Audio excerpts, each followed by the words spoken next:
Hey there, welcome to the channel. Today I'm going to show you how you can log into your credit card account of Barclays Bank for your PC.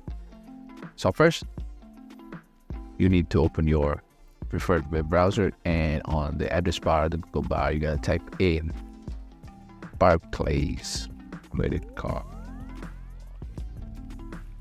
You don't need to type this, but you'll make the things very easy.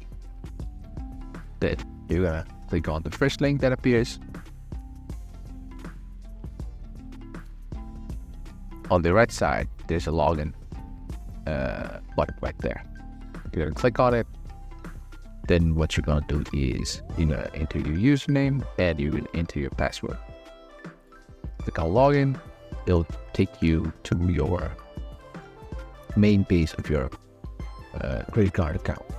There you can make payments, schedule payments, check your credit card,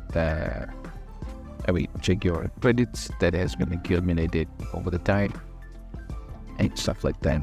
If this content helped you, make sure you like, share, and subscribe to the channel. Sorry, John. Thank you.